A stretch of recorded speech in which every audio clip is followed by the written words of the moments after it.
Então, quando falamos a respeito do falso profeta, do anticristo, nós estamos falando sobre dois personagens, o falso profeta e o anticristo. São dois personagens.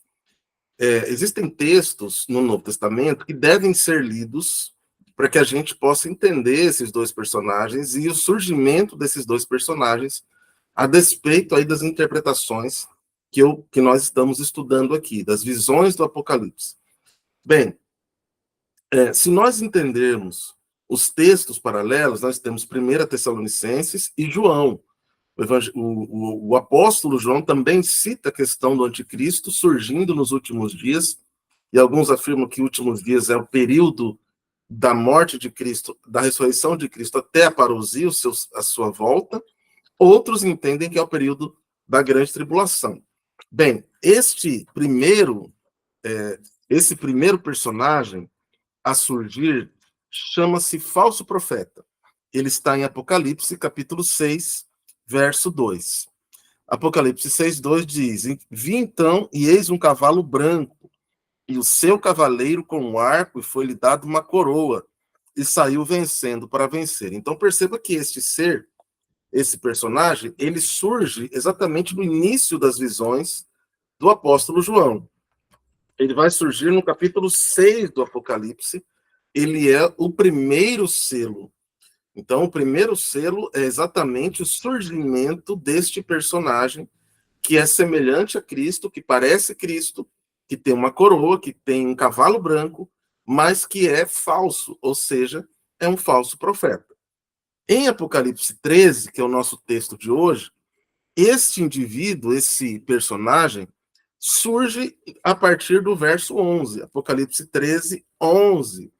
E é muito interessante o surgimento deste personagem da história, porque ele vai surgir no texto, segundo esta linha que eu estou explicando para vocês, ele surge primeiro, em Apocalipse 6, 2.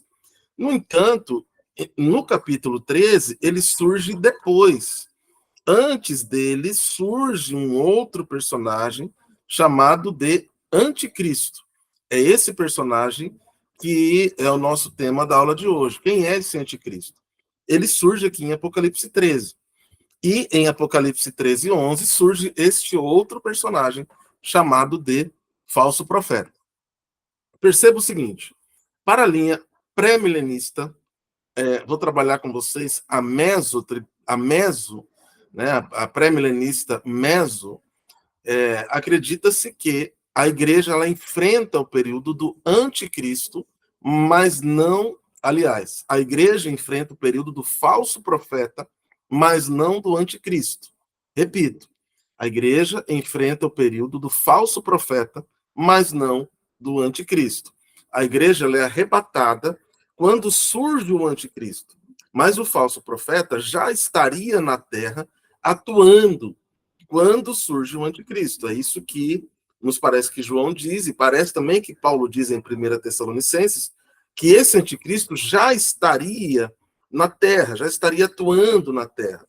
Para alguns é a religião falsa, para outros é, de fato, um personagem. Vamos ver o relato bíblico, Apocalipse 13, a partir do verso 11. Vejamos esse relato e aí vamos pontuando aqui para entendermos esse personagem que é o falso profeta, que já estaria habitando na terra junto com a igreja, e quando surgisse o anticristo, nesse período o anticristo a igreja seria arrebatada, no surgimento do anticristo. E perceba que temos, então, esses 7 anos, que é o período de tempo do Apocalipse, divididos em duas fases. A primeira, 3 anos e meio, e a segunda fase, 3 anos e meio. Nesta primeira fase de 3 anos e meio, nós temos a atuação do falso profeta. Nos últimos 3 anos e meio, nós temos a atuação do anticristo. Esta atuação do anticristo culminará o período da grande tribulação com a perseguição àqueles que não forem arrebatados, uma vez que o arrebatamento acontece no meio desses 7 anos para o meso tribulacionista. Para alguns, acontece antes mesmo do surgimento do anticristo. Mas veja comigo Apocalipse 13, 11. Vi ainda outra besta emergir da terra. Esse dado é importante, uma vez que aqui entende-se ser um judeu que emerge da Terra Santa. Portanto, trata-se de um apóstata, de um judeu apóstata, que seria, então, aquele que perseguiria o seu próprio povo. Uma vez que, nesses últimos 3 anos e meio, Deus está tratando com os judeus e haverá uma perseguição ao povo judeu. Então, perceba a linha pré-milenista mesotribulacionista. Esse falso profeta, que está no 11 até o 18, ele já vem atuando. Mas você vai perceber que surgirá aqui um outro personagem, que é o anticristo. Este anticristo, então, iria perseguir os judeus, é um antissemita, e ele iria, então, sitiar Jerusalém e pisar os pés à cidade santa. E ali haveriam as chamadas duas testemunhas, que estão um pouquinho atrás aqui no texto, mas não é o tema da nossa aula de hoje. Bem, vi outra besta emergir da terra. Trata-se, portanto, de um judeu. Possuía 2 chifres. Chifres aqui, reinos. Parecendo o cordeiro, mas falava como dragão. Então, perceba aqui, o relato se aproxima de Apocalipse 6:2. Ele tem a aparência de Jesus, mas é falso. É este mesmo indivíduo aqui, relatado em Apocalipse 13:11, que tem 2 chifres. Chifres aqui é poder, né? Ele tem certo poder, ele é poderoso, e parecia o cordeiro, ou seja, ele é uma religião falsa, é um falso Cristo. Então nós chamamos esse personagem de falso profeta. Diz o verso 12: exercendo toda a autoridade da primeira, da primeira besta na sua presença, faz com que a terra e os seus habitantes adorem a primeira besta, cuja ferida mortal fora curada. A ideia aqui, vamos trazer aqui o Barclay e outros teólogos, é que esse falso profeta cura o anticristo da morte. Esse anticristo aqui foi curado de uma ferida de morte. Não podemos dizer que trata-se de uma ressurreição, mas trata-se de uma doença mortal, e este personagem foi, sim, curado pelo falso profeta. Então, temos aqui a ideia de que há uma cura, esse falso profeta operando aqui uma cura mortal deste anticristo.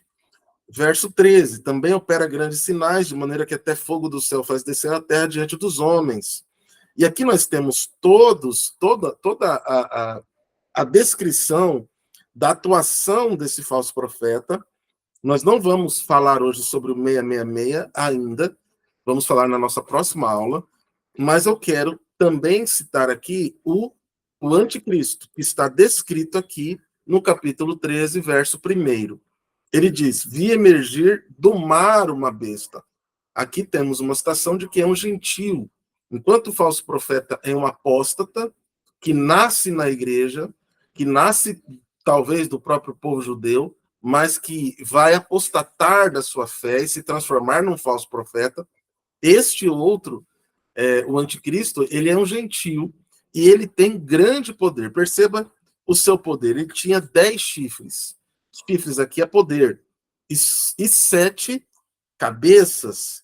E sobre os chifres, 10 diademas, que são coroas. Aqui nós temos a ideia de reinos. Portanto, este personagem, ele vai comandar 10 reinos que estarão comandando, dirigindo todo o mundo. Ele vai ser gestor do mundo inteiro, vai dirigir o mundo por meio de 10 grandes chifres, 10 grandes coroas. Ele vai exercer poder sobre 10 reinos e, consequentemente, sobre toda a terra. E ele é um blasfemo, ele diz aqui que ele cita palavras de blasfêmia, e no verso 2 vai dizer a descrição.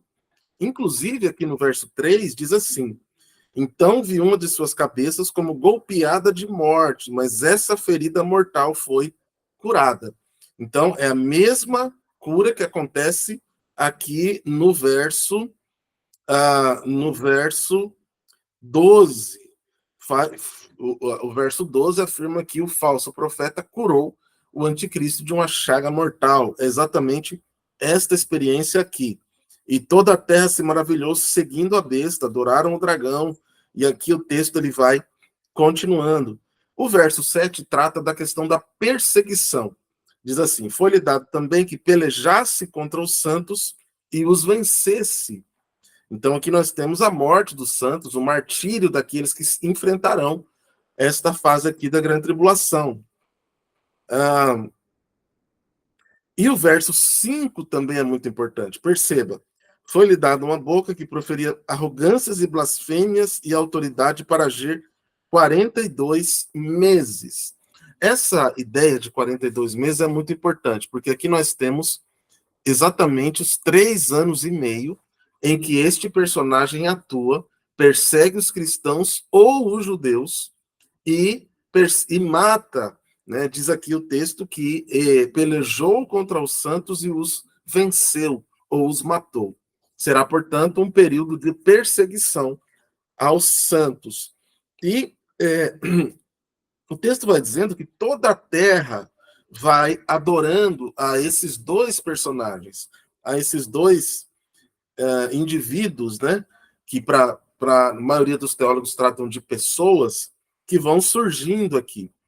E aqui no último verso desta primeira parte, no verso 10, diz assim: aqui está a perseverança e a fidelidade dos santos, ou seja, a morte, a espada.